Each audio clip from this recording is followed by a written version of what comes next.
This week I'm like right on time.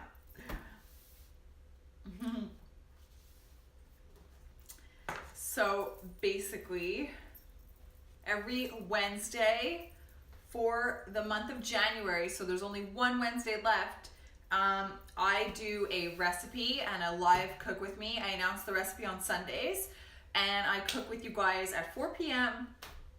today, on Wednesday, from a cookbook called The First Mess by a Canadian author named Laura Wright, and it is a plant-based recipe cookbook. This week, the recipe that I chose is creamy jalapeno corn chowder. That is what it looks like, and there it is. This recipe is vegan, so there is actually no dairy in it whatsoever. So I've made it before, which is how I know it's good.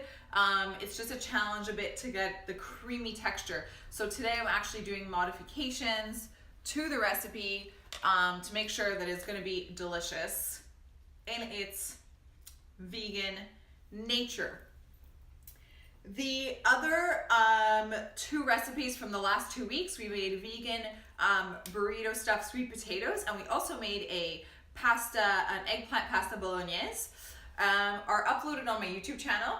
You can access those by searching Stephanie Bordy on YouTube. I'm actually gonna write that in here right now so you guys can check that out. So today we're doing creamy jalapeno corn chowder.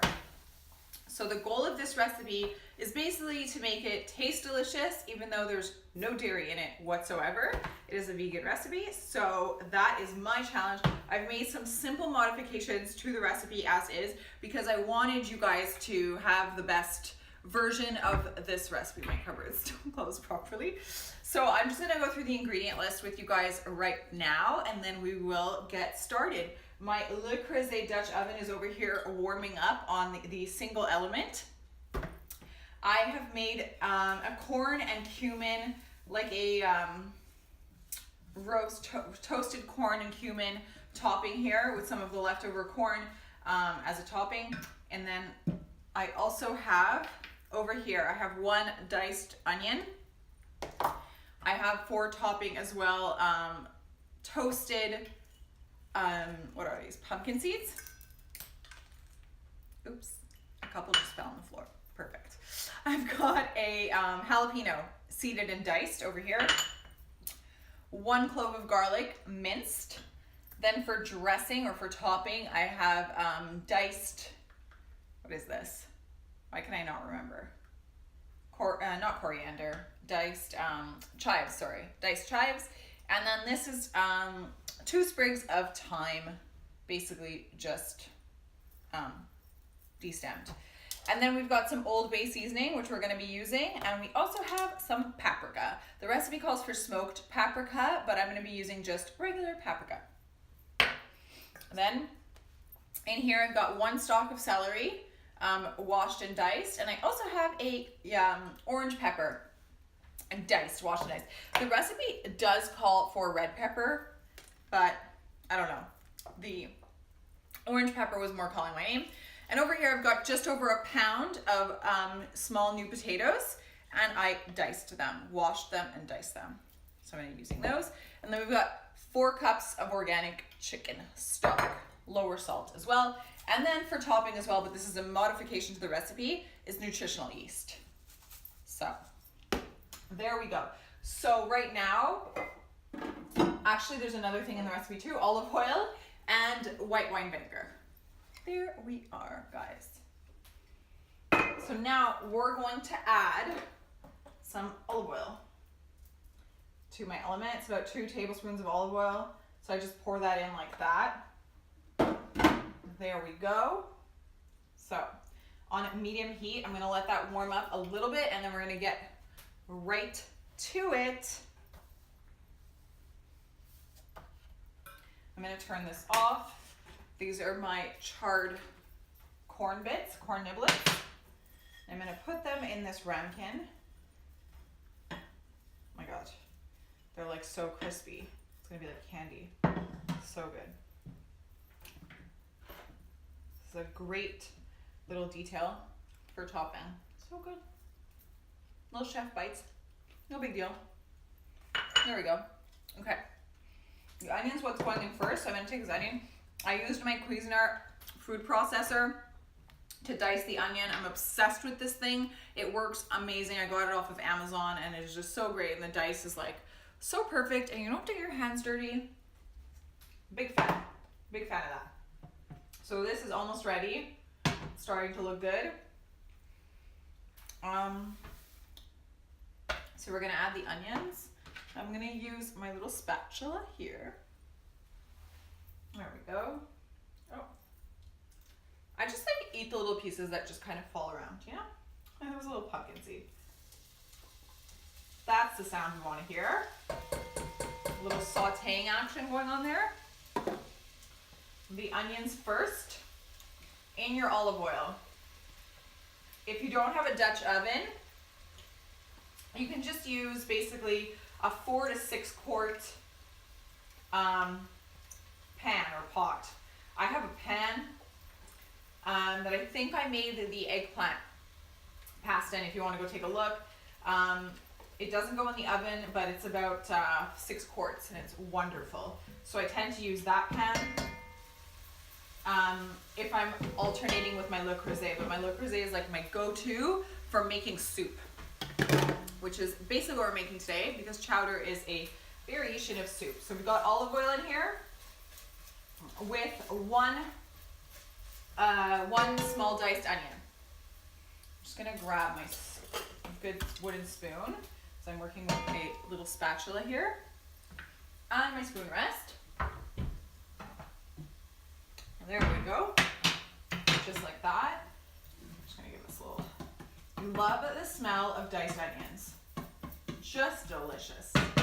Let me tell you guys. Okay. Sipping, I'm always sipping on something. I haven't drank enough water today. I'm sipping on coffee. I had 2 workouts this morning, which trying to enjoy the most I can because I just got my schedule for school and it looks like it's going to be pretty intense. It starts in May. I've got some night classes, which I was really excited about because I was like, oh, they're online, it's night classes. Turns out they're online, it's night classes because I'm going to be Monday to Friday teaching in a school straight away. So my days are going to be jam-packed. But after 2 years, I will be a teacher. There we go. Okay, so we've got about 4 minutes. So I think there's about like 2 minutes left here on this. And then we're going to be adding the orange pepper and the celery stalk right over here. I already mixed them together because how I did the prep was that I looked at how the ingredients go in the recipe and I mixed whatever I could together. So in all, like usually I would have mixed my onion with my garlic because normally you put in garlic and onion around the same amount, around the same timing in a recipe. But in this recipe, the garlic goes in way later. So it's always good to read your recipe in full. I tend to do that. It makes a difference. These little lights, by the way, are from IKEA and they're wonderful. They take a lot of battery, but they just like go on a sticky pad underneath. It's like a night light like that. And then they're great like DIY countertop lighting. 3 AAA batteries in there and you're in business. I use it when I want to look at a recipe. Kind of gives like this little fancy touch to my otherwise 90s kitchen. Got some good sauteing action here. The onions are starting to look really translucent. They're getting really, really soft. Basically, we're there. I'm gonna toss this in now.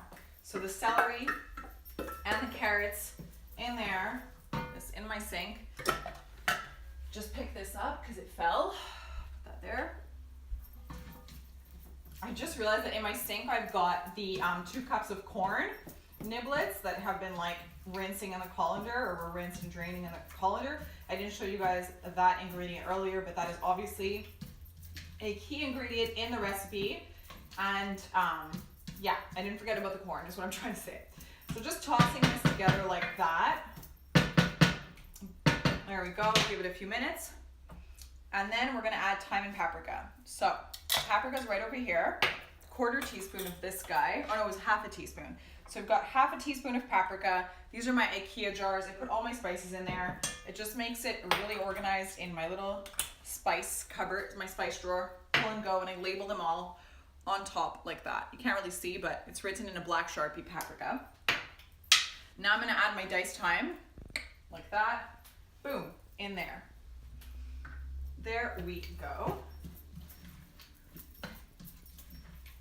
Give that a little stir. It's starting to smell so good. Love these fragrances together. These spices and herbs together with the veggies. I mean, what a good smell, onion, eh? Just delicious. Okay. Old Bay. Next, that's this guy. It's another half teaspoon of Old Bay seasoning. Half teaspoon. And then we're gonna add the jalapeno. So we're just going all in. This recipe, guys, is so easy. It's such an easy weeknight recipe. Like, I can't even tell you. It took like half an hour to prep all of this. Give it a good little stir. Jalapeno. After you dice jalapeno, I just make sure to dice and seed it, make sure to wash, obviously, my hands, and also just make sure I wash my cutting board and everything that was around it, because it can easily get in your eyes and that kind of thing. You just want to be really careful with that. It is very spicy, so wash your hands a lot while you're cooking. Basically my MO.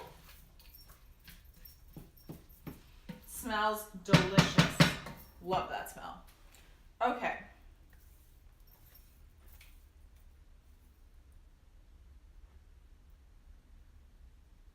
Okay, so we're gonna leave it for a minute. I'm gonna turn the heat up a little bit higher just to get it to saute a little bit until the celery softens a bit. So give it about 2 minutes, let it soften, and then after that we're gonna add the garlic in. A little bit of garlic. So I can hear the heat picking up there. Good little simmer going on. We're already about halfway down the list of ingredients, so things come together really quickly in this recipe. There's only 5 steps in this recipe, so great weeknight one, and there's tons of leftovers as well.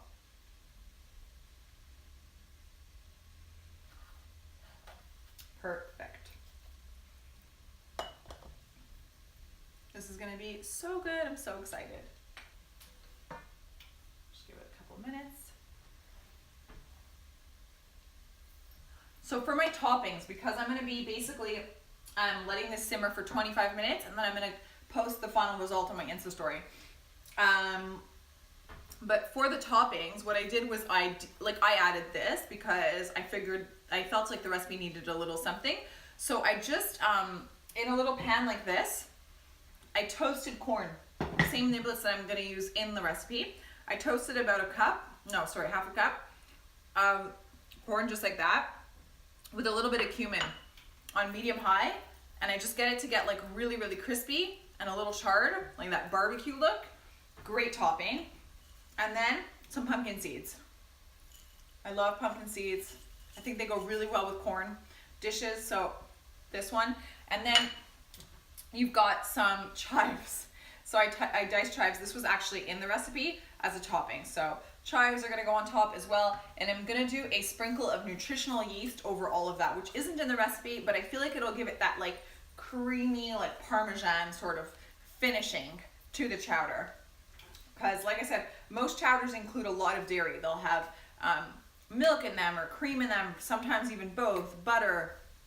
A lot of them you make a roux before. So this is an adapted vegan version obviously, and I had tried it the first time and I felt like it was maybe missing a little something for my taste. So I really wanted you guys to be able to make it the best possible.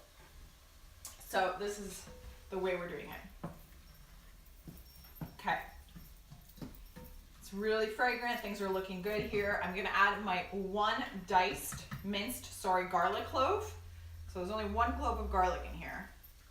Minced, added up there.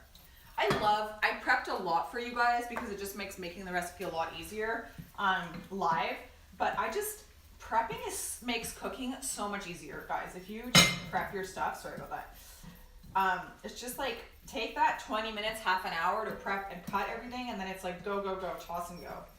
Feels so much more efficient, and also like hardly any dishes. Love that feeling. This is honestly starting to smell delicious. We haven't even salt and peppered yet, so that's coming up soon at the end of the recipe.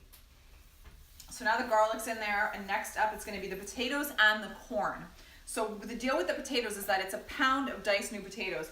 But what I'm gonna do is I'm actually going to use a little cup. I'm gonna use one of these actually, the garlic in it. And I'm gonna save a few potatoes, a little diced potato pieces as topping, because I noticed that in the recipe picture, they've got a few with some corn niblets, not the charred toasted ones that I made, but I feel like it's gonna give it that little extra crunch, because at the end of a soup, you always puree it. So I kind of learned from the first time I'm doing it where I pureed the whole thing and then I strained the whole thing, which I'll explain at the end when we bring this down to a simmer before I go off live. But yeah, I just felt like it kind of needed a little something, a little texture to it. It was almost like just pure liquid. And because it's vegan and because I don't really eat like wheat so much, I didn't buy a baguette or anything to kind of dip into it. So it's really just the soup is it, you know? What's going on here? It's like the lid has a mind of its own over here. Okay, I'll just give this another little stir. But yeah, okay, so what I'm going to do with the new potatoes is I'm just gonna put them all in, but at the end, before I puree it, which you guys won't see because I'm gonna put it on my Insta story, because you have to wait like 25 minutes for this to simmer down. So I'm gonna remove a few of the potato chunks before I puree it, and I'm gonna put them aside, and then once I puree the soup and put it back together, I'm gonna add those sweet little pieces of potato as topping with all the other toppings that I mentioned, like the corn, the chives, and the pumpkin seeds and the nutritional yeast. So it's just like a little something to chew on in that soup. So we're almost there.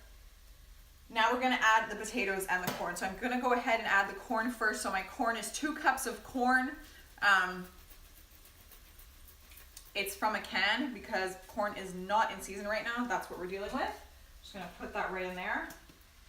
There we go. You wanna make sure not to overcook your garlic, guys. Garlic burns really quickly.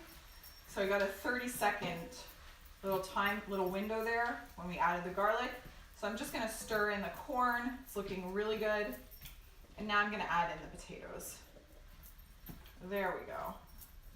I think I had more than a pound diced, so I think I'm actually only gonna add half, and I'll save the other ones for something else. Maybe like a niçoise salad later this week.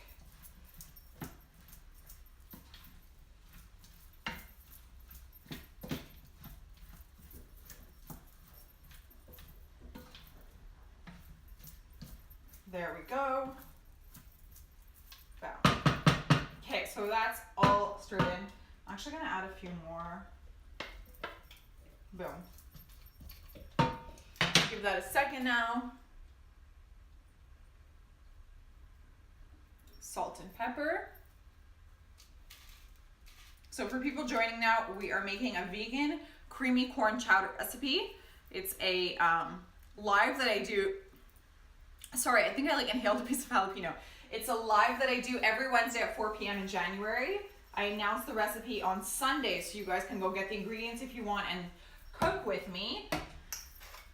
So that is that, and the recipes are all on my YouTube. If you scroll up in the comments here, you'll be able to see what my YouTube channel link is.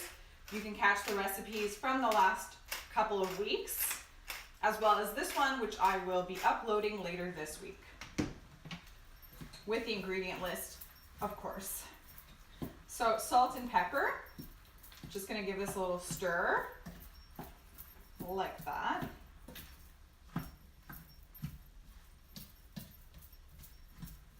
You just wanna make sure that like the oil and all the herbs and the spices and the yellow pepper and the onion and the garlic, the celery, everything's just kind of really blended in with the corn and the potatoes. Perfect. Okay, next up, we're gonna add the vegetable stock. And we're gonna bring it to a boil. So 4 cups, guys, of organic vegetable stock over here. There we go. Oh my God, that sounded like I broke something. Okay, perfect. I'm gonna turn the element up to high because we need to bring it to a boil before we bring it down to a simmer. It's gonna go for a covered, once it's boiling, covered simmer for 20 minutes. Now, obviously I'm not gonna keep you guys here for 20 minutes while I do this, so I'm gonna explain to you guys what happens after, and I'm also gonna finish up the recipe on my Insta story, so be able to catch the rest. I just wanna make sure that that's it. Lower the heat and simmer until the potatoes are quite tender, so 20 minutes of simmering. So it's just coming to a boil now. First we'll wait for that.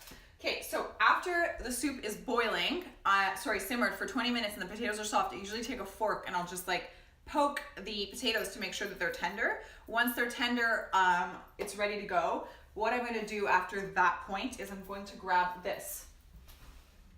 So this is my mom gave me this, which is amazing. It's also by Cuisinart. And for some reason, I can't remember the name right now, but the two go together, you know. Okay, yeah, it goes like this. It's kind of like an emulsifier. You just have to make sure that it locks in place, which it doesn't want to do right now. What's happening here? Okay, awesome. Okay, there we go. And then after you plug it in, so it's not cordless, plug it in. It has a blade under it like that. And what you do is you put this thing in your soup, but you have to put it deep down. You can't leave it at the surface of the soup. It really has to go down to the bottom, not where it's touching the base of the pan, obviously, but where you have like a lot of liquid covering it so that it doesn't backsplash onto you. So you put that in. This one is particularly amazing. It will literally puree your soup in a matter of seconds. Like, honestly, it's crazy. So I just go around and I like press the button on, off, on, off. I let it puree in different spots until the soup is like homogeneous, kind of all the same texture of liquid and there's no solid bits left. Then what I'm gonna do is I'm gonna strain my soup through a strainer. So probably like a fine mesh sieve like this. So I strain it through here just so that it gets really, really liquidy and not that awkward kind of, it's, you know what? It's basically that awkward kind of like chowdery texture. I don't love that texture. So for the most part, I'll strain it and I'll leave a little bit just to kind of have a little bit around the soup sort of thing. So I do that. After I pour it back into this Le Creuset Dutch oven, so from the strainer, it's going into a big stainless steel bowl, through the strainer, through the strainer into a stainless steel bowl, and then after the stainless steel bowl, it goes right back into my Le Creuset Dutch oven. That is where I'm gonna serve it from. Before serving, you're gonna take 2 teaspoons, I believe it is. Yeah, 2 teaspoons of white wine vinegar. This is the white wine vinegar that I'm using because this is the one that I have on hand. So I'm gonna take 2 teaspoons of this, I'm gonna drizzle it in, I'm gonna give it a quick stir, and then I'm going to serve each bowl. I'm gonna ladle each bowl, and then after I've ladled each serving bowl tonight for dinner, I'm gonna top each bowl with a few potatoes that I'm gonna reserve before I purify it, emulsify it. I'm gonna top it with some charred corn. I'm gonna top it with some pumpkin seeds, sorry, and then some chives and the nutritional yeast. So those are gonna be my toppings. Those are the steps on how I'm gonna do this. It's almost at a boil. It's gonna go down to a simmer, 20 minutes, then we emulsify. Before we emulsify, we remove about like a cup of potatoes to keep reserve on the side for topping. That's your choice. You don't have to do that. It's not in the recipe. The recipe says to emulsify the whole thing, but that's the route that I'm gonna do. Then I'm gonna strain it through the sieve into a stainless bowl, pour it back into this Le Creuset, serve it from there, and dress it with the toppings. If you don't have an emulsifier, I'm not even sure if that's what this thing is called because I can't remember the name of this, but if you don't have one of these, you can also use a blender. I have a blender right here. I find this emulsifier is really worth purchasing because it really saves time and like just dishes, to be honest. That thing goes in the dishwasher. And you don't even need to wash the top piece, obviously, that goes into the wall with the plug. You just wash the bottom piece with the blade on it. So that is that, guys. Just my recipe book is really wet, which kind of gives it like that little cooked with allure, you know. It ages it really quickly. We're gonna bring this down to a simmer in a few seconds here, and it's almost boiling. And I will catch you guys in about 20-25 minutes on my Insta story. If you guys missed this whole thing and you want to rewatch it, it's going to be published to my story for the next 24 hours, this live, so you guys can catch it from the beginning. And in addition to that, it does go to my YouTube channel so that you guys can see all the segments that were published and all the recipes that were live cook with me's for the month of January. There will be 4 total. Next week, we are finishing off the live cook with me segments, and I have chosen to do a sort of snack dessert recipe with you guys instead of a dinner. So stay tuned for that. I will chowder. I just emulsified the corn chowder. I'm not even sure if that's the word because I can't think of the word for this tool, which is basically, this guy is basically the thing that you like puree soup with, the blade under it like that. So I just emulsified the soup. In my live, I was mentioning that I usually strain my soup through a fine mesh sieve into a stainless bowl, and then I would pour it strained back into my Dutch oven or my Le Creuset here. But today, I don't know what came over me after stating that, but I was like, the texture just looks very chowder-like. So I was like, I think I'm gonna keep it a little meatier. So I'm staying with this texture in my soup. It is ready to go. It took 20 minutes to soften the potatoes, and now I'm gonna top it with you guys to show you how I finish it. It is ready to serve. The only steps that weren't in the live for this right now were the simmering for 20 minutes and the emulsifying, where I just put the this like handheld basically blender into here and emulsified it. That's it. Everything else step by step is on my live, including all of the ingredients. So now we're gonna bowl, plate, and dress it together. So this is the soup, guys, emulsified and put in a little bowl. I feel like the bowl looks huge, but it's quite small. Before emulsifying, I reserved some potatoes that were softened because I wanted to keep them for the topping. So I'm adding these right now just to kind of give it that little like extra chunk. They're kind of all in there.